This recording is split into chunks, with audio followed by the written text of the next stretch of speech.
Movie की starting में एक लड़की भागते हुए आती है और एक रूम में घुस जाती है। वो वहाँ पर देखती है कि एक लड़का खुद को पॉर्न देख के सेटिस्फाइड कर रहा है और वो एक दूसरे को देख लेते हैं। नेक्स्ट सीन में हमें बताया जाता है हॉस्टल के रूम में 3 दोस्त मिलकर एरोटिक वीडियोस देख रहे होते हैं। तभी उनमें से एक लड़का उठता है और वो उठकर देखता है कि उसके पैरों के नीचे चूहे की एक पूंछ दबी हुई है। ये देखकर वो बहुत ज्यादा जोर से चिल्लाता है। उसे चिल्लाता हुआ देख दोनों दोस्त भी बहुत ज्यादा डर जाते हैं और बेड के ऊपर चढ़ जाते हैं। लेकिन एनसिक उस चूहे को उठा लेता है और उसे खाने की एक्टिंग करने लगता है। उसी वक्त उस रूम का गेट कोई खोल देता है और वो चूहा उसके हाथ से छूटकर उसके मुंह में गिर जाता है। अगले सीन में हम देखते हैं कि उस इंसिडेंट के बाद से उसके दोस्त उसे अवॉइड करने लगे हैं। सुबह ब्रेकफास्ट के दौरान वो देखता है एक खूबसूरत लड़की को जिसको वो नहीं जानता था, क्योंकि उस लड़की ने न्यू एडमिशन लिया था। वहाँ पर वो उसे कंटिन्यूसली देखता रहता है और उसके पैरों को भी देखता है। वहाँ पे मौजूद एक लड़की जिसका नाम एनहायो है, वो अपने दोस्तों से पूछती है कि एनसिक को ये सब किसने सिखाया है। कैंटीन के बाहर हम देखते हैं कि सब लोग उसी लड़की को देख रहे हैं। उसके बाद एनसिक अपने दोस्तों से पूछता है कि ये न्यू गर्ल कौन है। ये सुनने के बाद उसके दोस्त बोलते हैं, क्या तुम इसे नहीं जानते? ये एनहायो ली है जो कि डिपार्टमेंट ऑफ स्पोर्ट्स क्वीन है। कॉलेज के बाद एनहायो अपने दोस्तों के साथ कहीं जा रही होती है। वो मेट्रो के अंदर होती है। वहीं पर एक लड़का एनहायो के बैग पर टच करता है। उसके बाद वो चला जाता है। तभी एनसिक वहां पर आता है और उसकी जगह ले लेता है। अपने रिप्रोडक्टिव पार्ट से टच करने लगता है। उसके बाद एनहायो उसके प्राइवेट पार्ट पर एक किक मारती है, जिसकी वजह से उसे हॉस्पिटल में जाना पड़ता है। उसके बाद एनहायो उसे मिलने हॉस्पिटल में जाती है और उसे सॉरी बोलती है। उसके बाद वो दोनों बातें करने लगते हैं और अच्छे फ्रेंड बन जाते हैं। एनसिक 28 इयर्स का था और एनहायो 22 इयर्स की थी। बातें करते करते एनसिक बोलता है कि तुमने मुझसे कहा था कि तुम मुझसे कुछ भी रिक्वेस्ट करोगे तो मैं मना नहीं करूंगी। नेक्स्ट सीन हमें स्कूल के अंदर बताया जाता है, जहां पर एनसिक और एनहायो और बाकी सारे स्टूडेंट्स भी साथ में होते हैं। वो आपस में बात करते हैं। जिनके पास क्लब रूम नहीं है वो स्टूडेंट्स एरोबिक रूम शेयर करते हैं। उसके बाद एरोबिक रूम में दिखाया जाता है जहाँ पर उनकी टीचर उन्हें डांट रही होती है और बोलती है क्या मजाक चल रहा है ये सब, सेमेस्टर खत्म होने से पहले आप किसी भी बॉय को यहाँ पर नहीं ला सकती। उसके बाद वो क्लास लेना स्टार्ट कर देती है।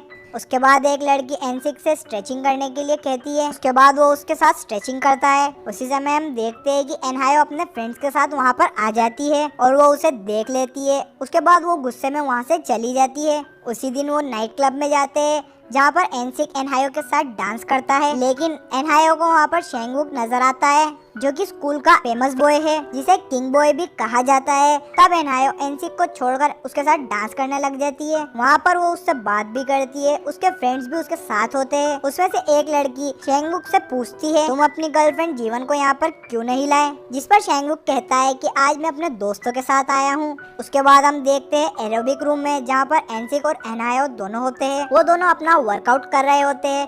तभी पीछे से आवाज आती है। वो आवाज शेंगवुक की गर्लफ्रेंड जीवन की थी। वो एनहायो को एक जोरदार थप्पड़ मारती है और एनहायो भी पलटकर उसे वापस थप्पड़ मारती है। लेकिन ये सब होने के बाद भी एनसिक को कोई भी फर्क नहीं पड़ता। वो अपनी ही धुन में लगा हुआ था। एनहायो जो कि गुस्से में बैठी हुई थी। तभी शेंगवुक वहाँ पर आता है और एनहायो को गले लगा लेता है और वो उसे अपने रूम में ले जाता है और वहाँ पर वो दोनों इंटीमेट होते हैं। एनसिक उनकी आवाजें सुनता है और खुद को प्रेजेंट देने लगता है। कुछ देर के बाद एनहायो रूम से बाहर निकलती है पानी लेने के लिए। तभी उसे किसी की आने की आवाज आती है।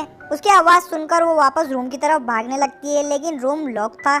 उसके बाद वो भागते हुए एनसिक के रूम की तरफ जाती है। वहाँ वो देखती है कि एनसिक मास्टरबीट कर रहा है। दोस्तों ये वही सीन है जो मूवी के स्टार्टिंग में दिखाया गया था। वो एनसिक ही था जो खुद को सेटिस्फाइड कर रहा था मास्टरबीट करके। एनसिक और एनहायो एक दूसरे को कंटिन्यूसली देखते रहते हैं। नेक्स्ट सीन दिखाया जाता है एनहायो की सिस्टर अपनी फ्रेंड से बोलती है कि उसकी सिस्टर का बर्थडे है, मतलब कि एनहायो का बर्थडे है। एनहायो का बर्थडे नेक्स्ट वीक में आने वाला था। ये सुनकर उसकी फ्रेंड्स बोलती है क्या करने वाले हो इस बर्थडे पर। दूसरी तरफ एनसिक एनहायो के लिए बर्थडे रिंग खरीदने जाता है, लेकिन उसके बाद इतने पैसे नहीं थे कि वो इस रिंग को खरीद सके। पैसे कमाने के लिए वो एक करोके बार में जाते हैं और वहाँ पर डांस करके मनी अर्न करते हैं। इसी बीच एनहायो को पता चलता है कि वो प्रेग्नेंट है और वो ये सब शेंगवुक को जाकर बताती है, लेकिन वो उसे बोलता है कि तुमने प्रिकॉशंस नहीं लिया। नेक्स्ट डे शेंगवुक एनहायो से जाकर मिलता है और वो उसे अपना एटीएम कार्ड देता है। इस बात पर एनहायो गुस्सा करती है और उसका कार्ड उसके मुंह पे मार के चली जाती है। उसी शाम एनहायो क्लब रूम लौटती है जहाँ पर उसके दोस्तों ने उसके लिए सरप्राइज बर्थडे पार्टी प्लान की थी। वहाँ पर एनसिक उसके फेस पर केक मारता है और उसे रिंग देता है, लेकिन एनहायो पहले से परेशान थी और ज्यादा गुस्से में थी। इन सब के बाद उसे और भी ज्यादा गुस्सा आ जाता है और वो एनसिक के मुंह पे थप्पड़ मार देती है। नेक्स्ट टाइम देखते हैं कि एनहायो एनसिक को कॉल कर मिलने के लिए बुलाती है। एनसिक को ये सुनकर ऐसा लगता है कि आज फाइनली वो उसके साथ डेट पर जाएगी। उसके बाद वो अच्छे से रेडी होता है और वो अपने हेयर स्टाइल करता है और वो हेयर स्टाइलिंग के लिए स्ट्रॉबेरी जैम लगाता है। हाँ, आपने सही सुना, जैम। लेकिन एनहायो उसे हॉस्पिटल में लेकर जाती है उसका अबॉर्शन कराने के लिए। इस बात पर एनसिक थोड़ा उदास हो जाता है।